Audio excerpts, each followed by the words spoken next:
আমরা এই জনসভাটি ইতিমধ্যেই খুব স্বল্প সময়ের নোটিশে আমরা এই সময়টা পেয়েছি।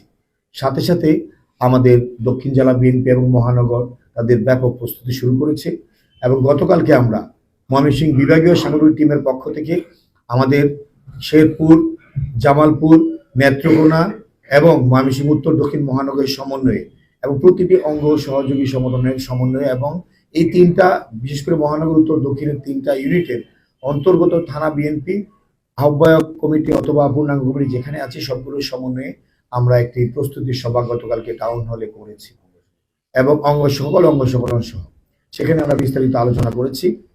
ইতিমধ্যে মাঠে স্টেজের কাজ শুরু হয়েছে এবং আমাদের এখানে আমাদের যে ডেকোরেটরের কাজ, আমাদের যে এলইডির কাজ, এগুলো ইতিমধ্যে শুরু হয়েছে। আমরা প্রতিটা ইউনিটে আমাদের সকল নেতাকর্মীদেরকে নির্দেশনা দিয়েছি।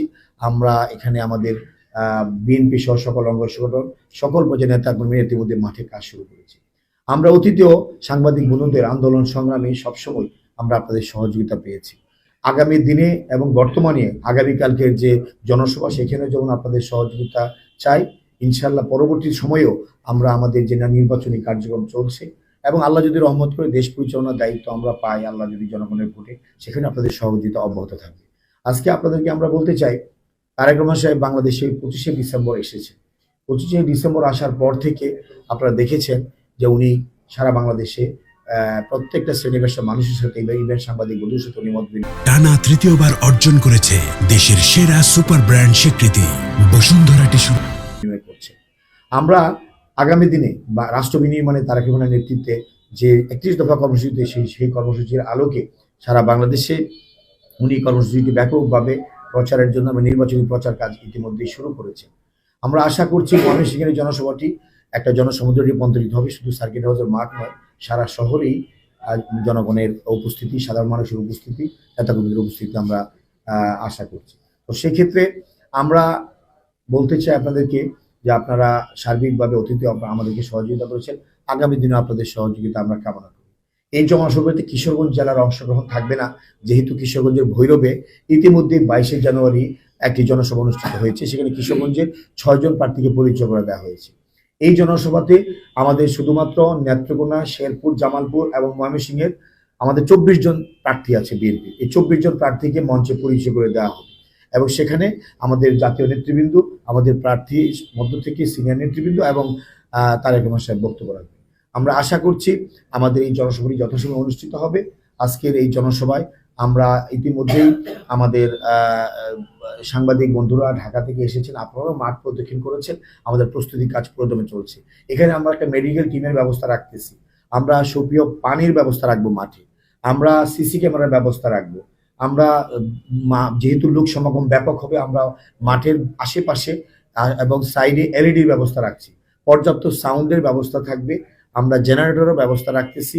আমরা সরকারের পক্ষ থেকে জেলা প্রশাসক, আমাদের যে পুলিশ সুপার মহোদয় এবং আমাদের যে বিভাগীয় কমিশনার থেকে শুরু করে পুলিশের ডিআইজি সহ সর্বপ্রকার আইন শৃঙ্খলা বাহিনীর সদস্য সহ সিভিল প্রশাসন সকলে আমাদের সহযোগিতা করে যাচ্ছেন। তাদের পরামর্শ আমরা নিয়েছি, আমরা লিখিতভাবে তাদেরকে আমরা আবেদনও করেছি।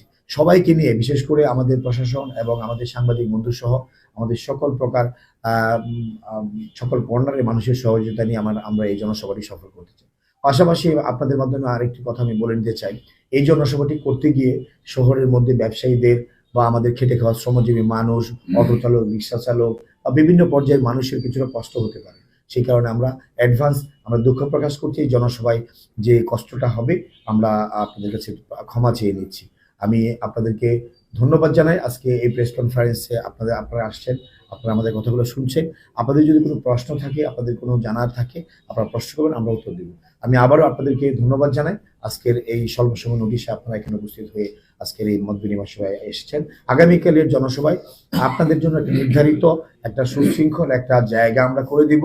ইলেকট্রনিক, প্রিন্ট মিডিয়া এবং অনলাইন, মেইন স্ট্রিমের অনলাইন যারা, আমরা আপনাদের একটা কার্ডও প্রোভাইড করব। আমরা আপনাদের কাছ থেকে আপনাদের লিস্টটা আমরা চাই। এটা আমাদের এই যে সাংবাদিকদের সাথে সবসময় সমন্বয় করেন আমাদের মহানগর বিএনপির যুগ্ম আহ্বায়ক জনাব অ্যাডভোকেট হান্নান সাহেব, উনি আপনাদের সাথে এই সমন্বয়টা করবেন।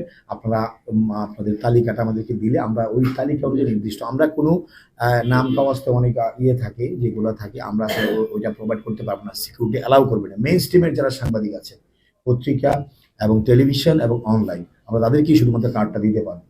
আমি সবাইকে ধন্যবাদ জানাই এবং আপনাদের সার্বিক সহযোগিতা কামনা করি যাতে আগামীকালকের জনসভাটি আমরা সফলভাবে সম্পন্ন করতে পারি।